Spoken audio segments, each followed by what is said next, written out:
Hello again to GeoMath Simplified, and today we want to quickly look at circle geometry. We are going to be looking at some of the theorems of circle geometry so that we can handle any type of question that you come across in circle geometry. So let us get started. So I have the first theorem I'm going to be talking about, which I have just called Theorem 1. And the Theorem 1 is just stated as written on the board. A straight line drawn from the center of a circle bisects a chord into two equal parts. So very quickly, what is this theorem talking about? Okay, so drawn on the board is just a circle, or not drawn to perfection anyway, but it works. So I have a circle drawn on the board, and I want to assume that this is the center of that circle. Okay, so what the theorem is telling me is that I need to have a chord inscribed in this circle. So basically, what is a chord? A chord is any line that is drawn on a circle that bisects or partitions the circle into two unequal parts.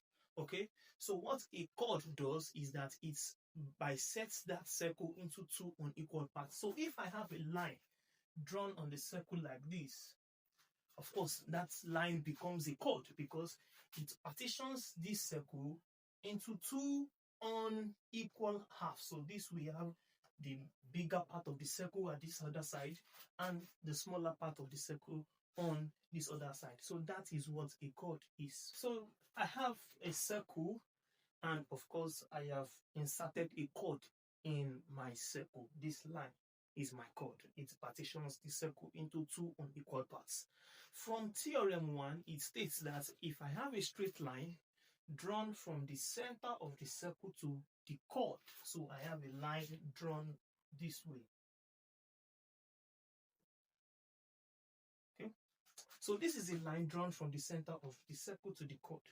What Theorem 1 is saying is that this line cuts this chord into two equal parts. So if I call the distance from this point to this point of the chord as A, and I call the distance from this point on the circumference of the circle to this point on the chord as distance B, what Theorem 1 is just telling me is that the distance I've called A is equal to the distance B. Another thing you can imply from Theorem 1 is that that line that is actually drawn from the center of the circle to the chord is a perpendicular bisector of that chord. What that simply means is that this line makes an angle of 90 degrees to the chord. It is perpendicular to that chord. Of course, I also know that the distance from the center of the circle to any point on the circumference is the radius. So this line also is the radius of that circle. And since I know distance A is equal to distance B, I can see that a right angle triangle is actually formed in this circle. And so many questions can be thrown at you with the knowledge of Theorem 1. So let us quickly look at some of them. Okay, so let us quickly look at this example on the board. It says calculate the length of a chord of a circle of radius 13 cm if the chord is 12 centimeter from the center of the circle.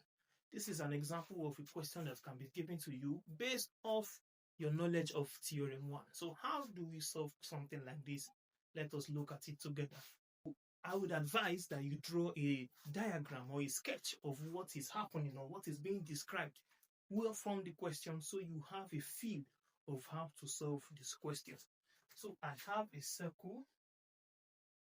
Okay, I am told that the radius of the circle is 13 cm, and there is a chord that is 12 cm away from the center.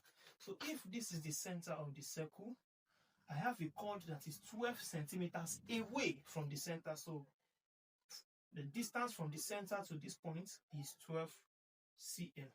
From Theorem 1, I know that that line drawn from the center of the circle to the chord is a perpendicular bisector and bisects the chord into two equal parts. So the distance from this point to this point is the same distance as from this point to this point. Okay, I am also told from the question that the circle has a radius of 13 cm. Radius meaning a line drawn from the center of the circle to any point on the circumference. So I can just draw this line as being my radius, 13 centimeter.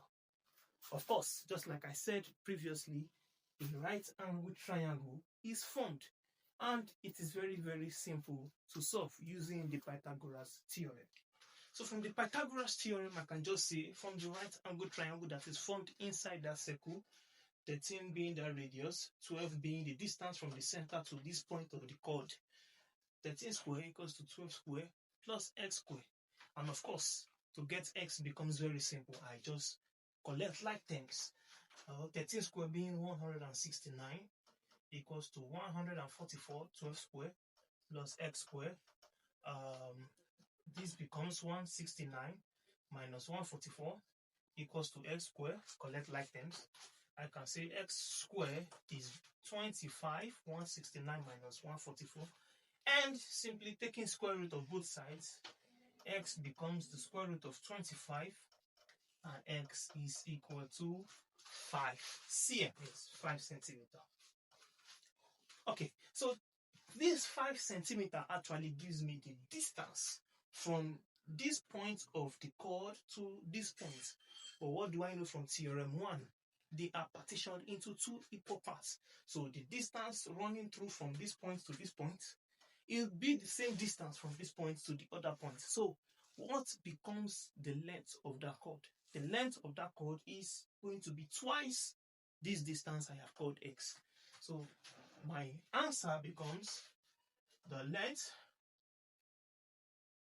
of the chord is equal to 2 times 5 cm, and that becomes 10 centimeter.